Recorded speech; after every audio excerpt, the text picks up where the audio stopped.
mada Tole kuinto Chayan saudada Afan Oromoda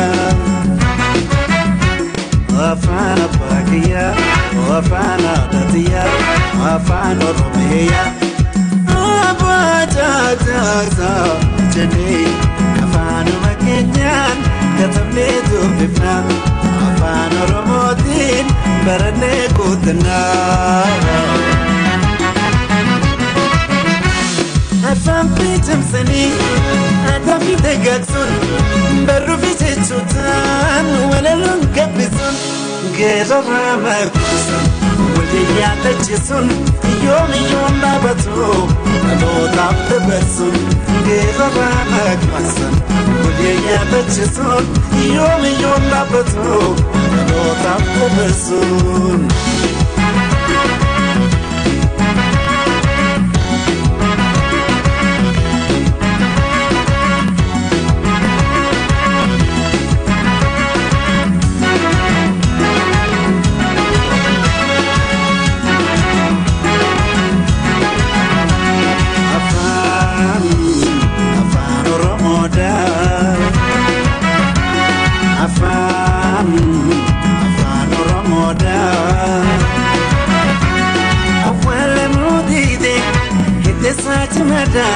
Soda kuinto Chayan saudada Afan Oromoda Afan Abakia Afan Adatia Afan Oromia Abata Zoja Jinik Afan Makenyan Katamne Tubifna Afan Oromotin Barane Kutna Afana sonisa saroka hidati lobodan dengabu ya galanati bozi ya adaga sesa sabadi ilmana rachno aya hegereti bozi ya adaga sesa sabadi ilmana basifno ifa hegereti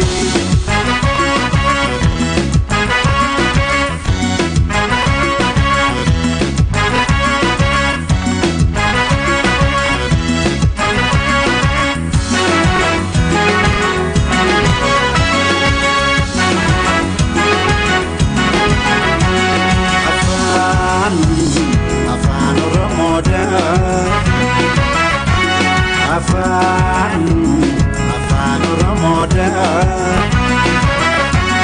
Awale mudide Hiti sachi mada Tola kuinto Chan saudada Afan Oromoda Afan Abakia Afan Adatia Afan Oromia Abata Gata Jinik Afan Makenyan Barane Kutna Afan Oromotin Barane Kutna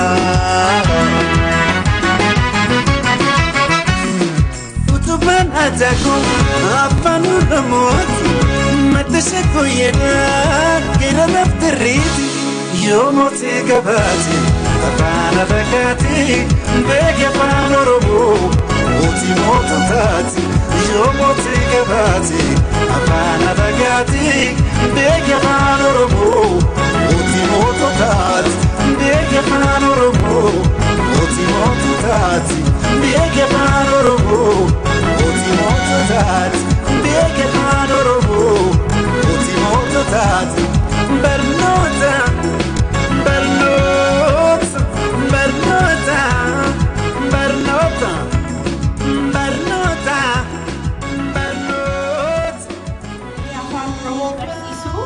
Kan urjin Kenya toltu tufa nuko besite ebisufi baga kam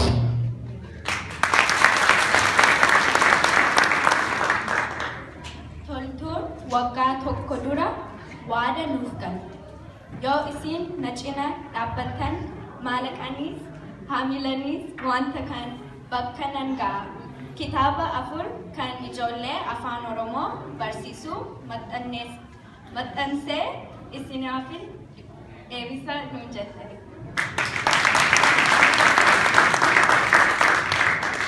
Afaan Oromoon afaan bal'aa, afaan bareedaadha.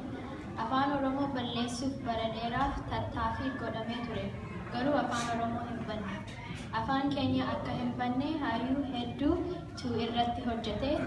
Afaan Oromoof jecha namoota hedduutu wareegame as keenya.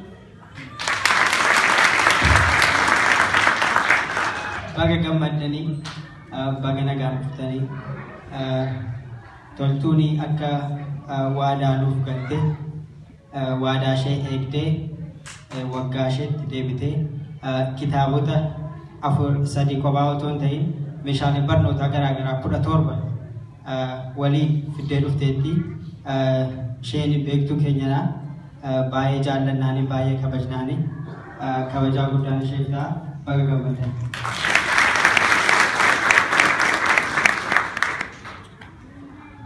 Oromoon naannoo Washington DC jiran hundinuu piroojeektii afaan kana baay'ee deeggaran. Akka kitaaboleen hundi maxxanfaman jecha Washington DC'n sadaffaa baateetti addunyaa keessatti horii walitti buusuudhaan.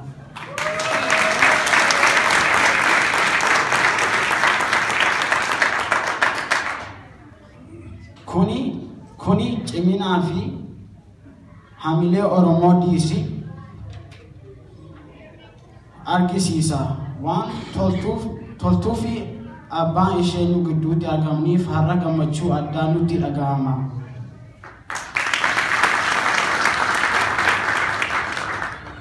Adde toltuu baga nagaan dhufte jechuun waa xiqqoo siif qopheessineerra kan argamtu.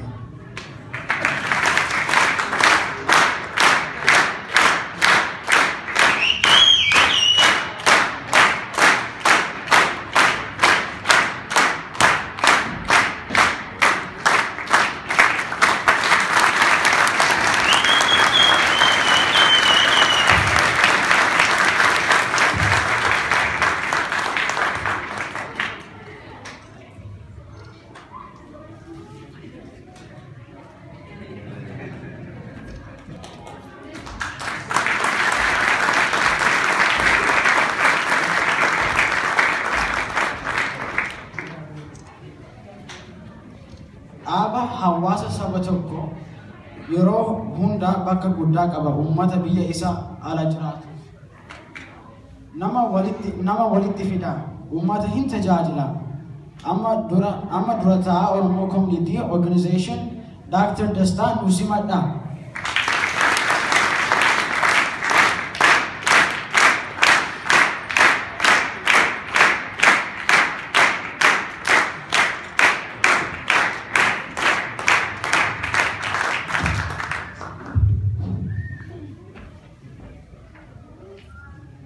Duraan dursee nagaa Waaqayyoon sii dhiyeessa.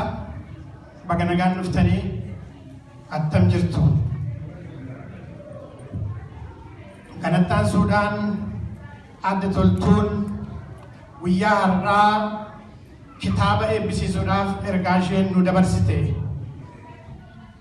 Koreen qindeessituu fi hawaasni Oromoo Washington DC waamicha isinii dabarse kabajanii guyyaa kabajamaa eebbisamaa hundumti jaallatu kanarratti namni hammi kun addanatti argamuusaaf baay'ee gammanneerraa. Galanni guddaan isiniif haa ta'u. Baga nagaan dhuftan isinii jedha.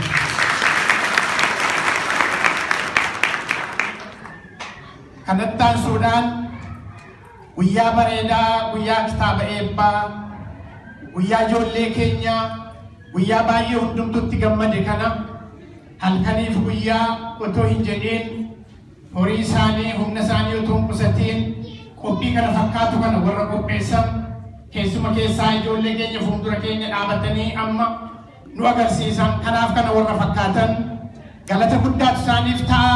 Waaqayyo isaan haa eebbisu. Galata guddaatu isaaniif ta'a. Hamilee guddaa isaa kennaafi.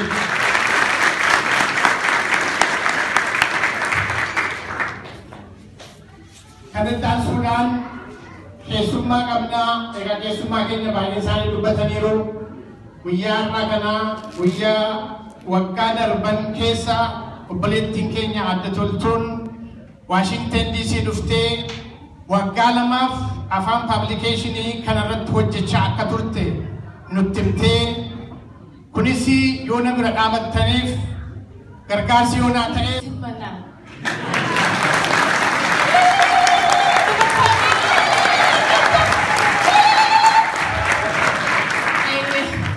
Akkam fayyaa keessanii maqaan koo Giftii Phaawulos jedhama. Waan xinnoo nan dubbadha. Waamicha seenaa qabeessa kanatti asatti argamu kootiif kabajaa guddaatu natti dhagahama. Gootaa dhala Oromoo kan taate Toltuu Tuufaa guddisee galateeffachuu nan fedha. Isheen marii keenya akkasii walitti qabamnu gooteetti. Nu marii illee waa gochuu ni dandeenya. Malee eessa akka deemtu hin beektu. Manguddoo Washington DC tokko Aadde Gannat Salgan irra seenaa fi yaada dhageenya amma. Aadde Gannat Salgan.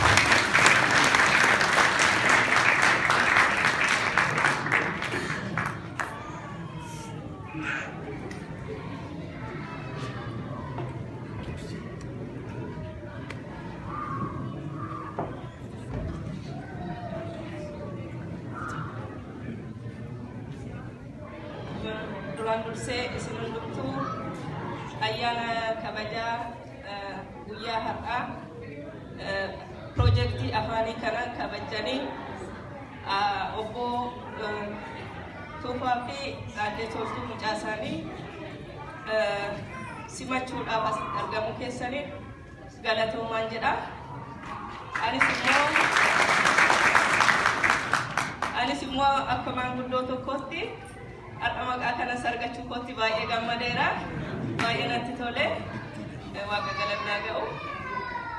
Dhuguma maalinni jiraachuunis buluunis gaariidha.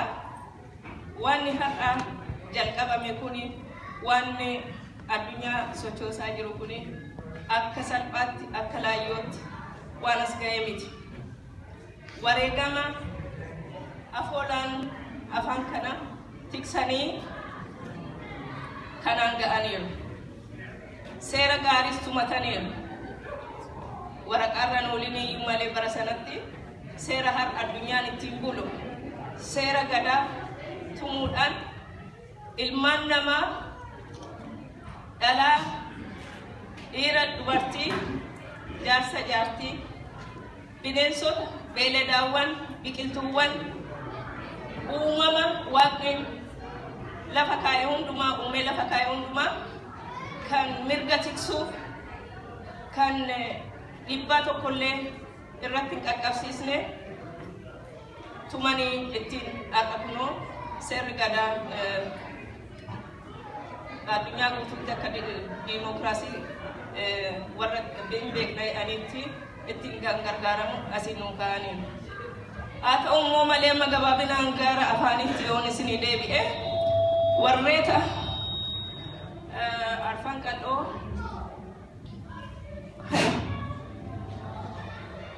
warroota hawwisoo afaan arfan qal'oo akkasumas hawwisoota garaagaraa reediyoo afaan oromoo Moqaadishoo achis darbee reediyoo Harar reediyoo Misraata Wangeel achis deebisee baabatti wanni biyya kana na fideetiin jedhe namni yoo waan kana as ga'a jedhallee mataa keessallee hin qabu. Ijoolleen gaafa biyya isii dhayxeetiin jette biyya abbaa kiyyaati jettee gaafa isiin dhayxeetiin jette akka hin mukoofne akka hin rifanne akka nan abaarre jechumaafi barsiise malee as geettillee jedheetiin hin barsiifne. Haa ta'u akka hundattuu wanni ammas dhufeetiin jedhee biyya kan dhufeetiin keessattuu magaalaa guddichi Ameerikaatirraa jalqabneetiin jennee isin hangafoota waan taataniif wanni hundinuu isinirraa biraanchii ta'eetiin achi ba'e malee isinii warri hangafaa isinii warri mataa isin galatoonfachuu dhufee guddalleen xiqqalleen hayyoon kennallee damee adda addaatiin kana jedhellee maqaallee dha'ullee hin danda'u. Galatuma saniif dhufeetiin jedhe waan akkanatti nu simattanii jettani Oromoo keessan simattanillee haa ta'u maal jedhaniin gaarii adaba gaarii hin qabaatiin hir'ina jedhan homaa faayidiin qabu. Lammataan deebi'ee ibalu arjaa jedhan. Arjummaan isaa sun yoo duniyaa qabaateetiin hin jiru. Yoo duniyaan qabaateen arjummaan hin jirtu. Wanni inni kennullee hin jiru. Ka sadaffaatiin goota jedhan. Haga fedhe namni goota haa ta'u maal haa ta'u yoo akkanatti uummanni duuba hin jiraateen hir'ina jedhan.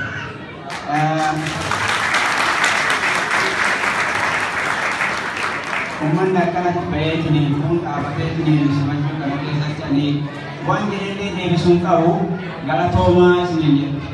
Waan isin yaadan waan adda addaa yaadan namoo rabbi isin haa kennuu jedhu. Bakkaan nu haa ga'uu jedha galatoomaa isiniin jedhu. Faamilii kiyya dhabnee bakka bu'ee isinleen akkasitti haatee haati toltullee kaleessa galgala wajjin haasofnee illee galata kiyyaa qopheessii uummata akkasitti maqaa kiyya dhawusan jettee sunillee gara keessan dhiyeessa galatoomaa waliin jennaani wanni dubbadhullee jiru ani gammachumaaf dhufeetiin hin jedhe gammachuu sun argadheetiin hin jedhe argannee jirra walgeennee jirra nu boonsitanii jirtanii nu korsitanii jirtanii ol nu kaaftanii jirtanii maal jedhee himuu hin dandeenye akka garaan kiyyaa himuu hin dandeenye galatoomaa isiniin jedha yoo gaafee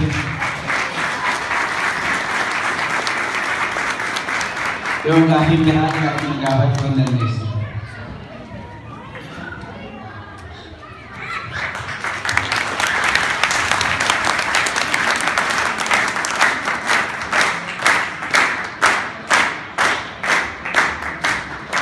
Ijoolleen abdii boriiti.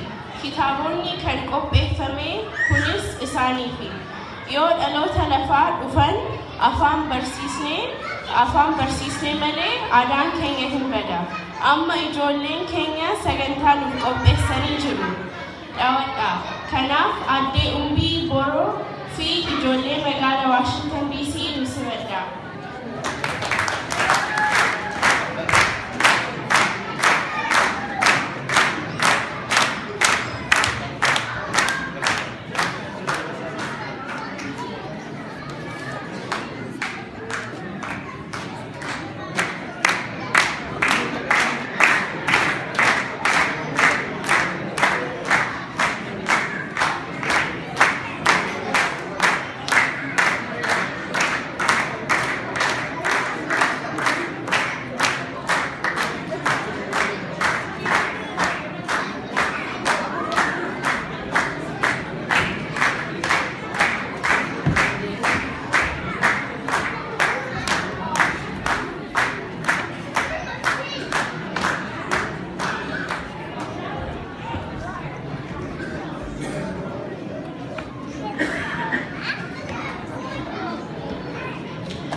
ijoollee keenyaaf kenninu aadaa afaan eenyummaa keenya ijoolleen aadaaf afaan seeneetu jaalala eenyummaa keessatti guddattee biyya lafaa kana keessa eessa yoo deemte ofitti boontee mataa ol qabattee deemti jechuudha. Kanaafiyyuu nuti galaasnuu fi kana ta'uu qaba jechuudha.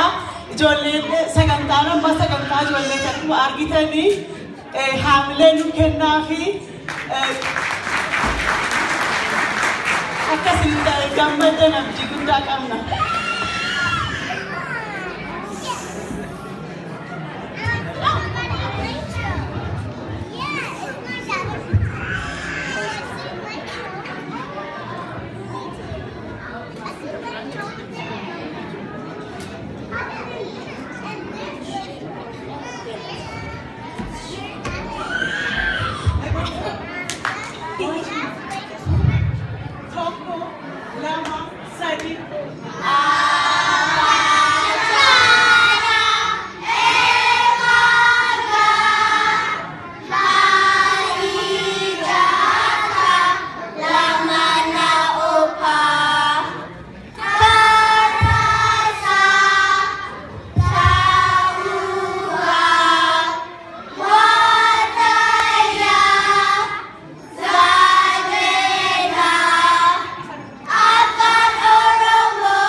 Can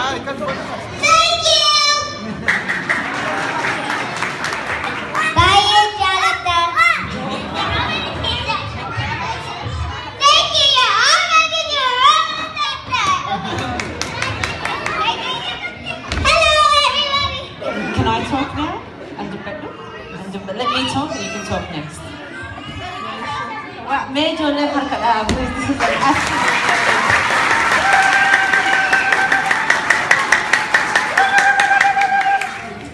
hedduu duraan dursee nama hunda galatoomfachuu osoo hin ta'in ijoollee kana hunda galatoom sin jechuun barbaada. Do you want to sit down? Does everyone want to take a seat? Take a seat for a minute. Just take a seat. Sit down, everyone. Let's see who can sit with their legs crossed and hands on their laps. Who's sitting the best? I've got some stickers out the back. Let me see. Wow.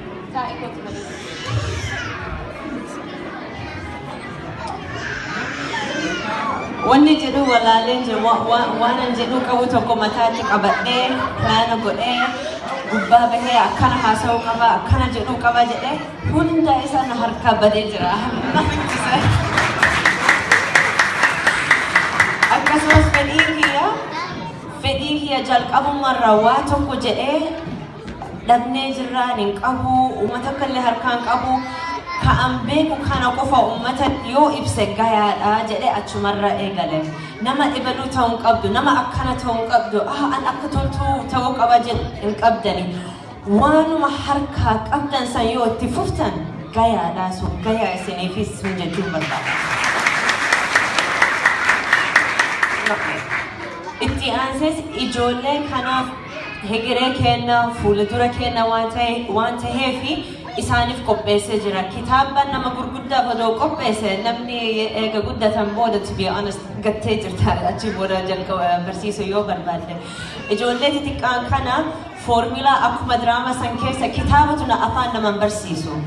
Waan afaan yoo barsiisuu barbaadde, eenyummaa yoo barsiisuu barbaadde, mucaa viidiyoo geem taphachuu san kitaabatti darbiteetiin hobbara illee jedhuu hin dandeettu. Waan an godheef kitaaban amma kanan booda siif ibsuu deemanii Kitaban sila kitaba tokkoffaa ka halluu dibuu san keessa jechi tokkollee keessan qabu. Nothing, no words. Maaliif jennaan kanaan dura poostara waraqaa beeksisaa ka qubee afaan Oromoo arguu san suura tokko irraa qabaan turre. Namitti jaartii namitti wayi dhuftee toltuu nuun jette amma yaada nama hundarra waan barbaadeef maal naan jette toltuu ati nu gowwoomsuuf deemaa jirta malee nu guddisuuf deemaa jirtu naan jette. Maaliif jedhee gaafadhe namni mootti ka'an warra dhiira haa ka'anii aaranii dalagaa jirtii dhiisii haa hojjettu jedhan. Isaan immoo okay lakki jedhan mee yaada isii dhageeffadheetii achii booda we'll see what will happen jedhee gaafadhe namittiin. Isin immoo maal naan jette hintala tiyya ijoollee kiyya yeroo maraa afaan Oromoo haasa'e afaan Oromoo dubbadhu jedhan. Amma kitaaba kana qabadhee biteetiin yoo gale baradhu yoo jedhe nu barsiisi yoo naan jedhani afaan qubee waan akkatti fakkaatu waan hin beekneef wanti deebisuu hin qabu kanaaf bakka gowwaatti na kaa'aa jirta malee bakka nama beekumsa qabuutii miti.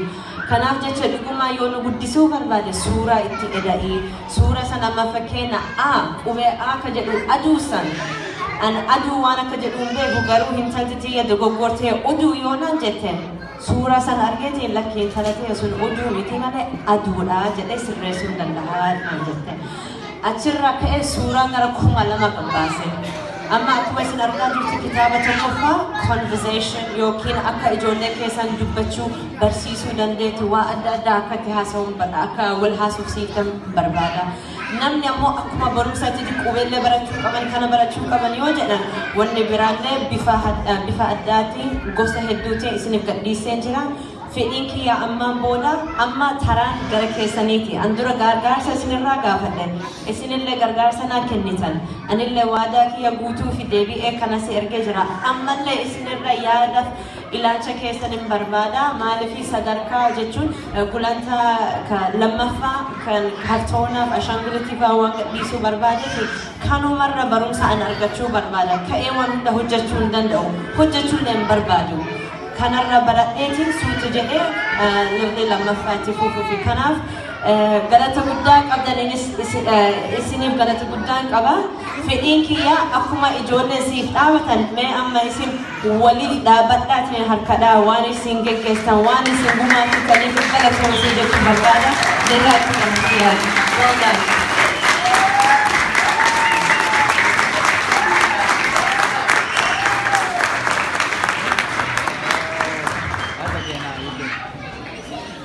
Okay, let them. Oh, yeah.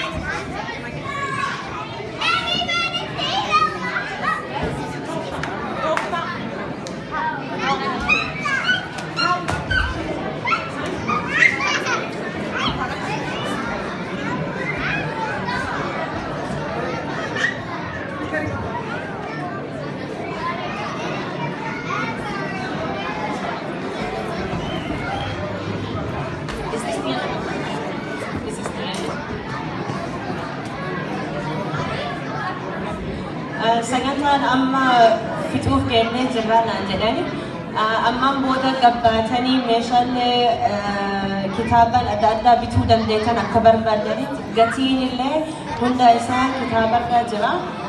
Walii galatti I can't believe I'm talking prices, but okay. Business is business. So amma asitti ka argachuu dandeettan walii galatti seetii tokko waa hundarra takkan barbaada yoo jettan $120 jedhani. Amma san keessa takka yoo bitachuu barbaadan $2 eegalee hanga $20 meeshaa adda addaa jira. Akkuma feetan illee bitachuu dandeessan kanaaf galata guddaa qabdanii sa'aatillee fixee jira naan jedhanii anillee gammadee asitti fixadha. Namni bira sagantaa kana fixuuf yoo jiraate isinitti dhiyeessa. Galatoom.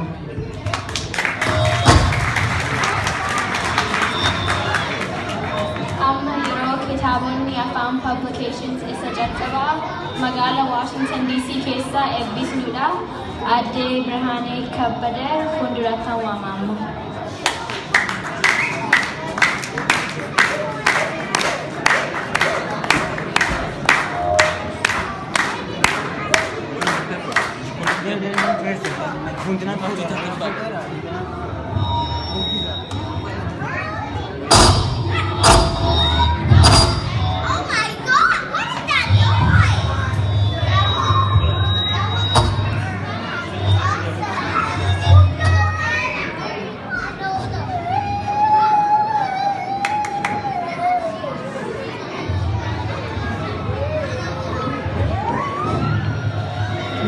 sagantaa gara biraa qopheessinee turre yeroo wanna nutti gabaabbateef sagantaa sana itti fufuu hin dandeenye silaa sagantaa nuti qabaachuudhaaf turre kitaabota 4 isaan kan ishiin qopheessite keessaa walitti fuunee namni tokko Washington DC keessaa kitaabota harfan sana akka caalbaasii tokkotti akka fudhatee galuu ture inni hin taane kanaafiyyuu namni as jirtan kun hundi keessaniyyuu amma dandeessanitti kaatanii kitaaba kana bittanii akka galtan namooti fira adda addaati qabdan hundi keessaniyyuu firoota keessaniifis akka kennaatti erguu wanna dandeessaniifiyyuu bittanii firoota keessaniis erguu dandeessu bakka baay'ee wanna ishiin dhaqaa hin jirreefiyyuu asii bittanii bakka Oromoon jiru bakka firri jiru bakka lammiin jiru hundattiyyuu erguu dandeessu kanaafiyyuu adaraa isin hundumtuu ka'atoo kitaaba kanaa akka bittanii isin gaafan galatooma.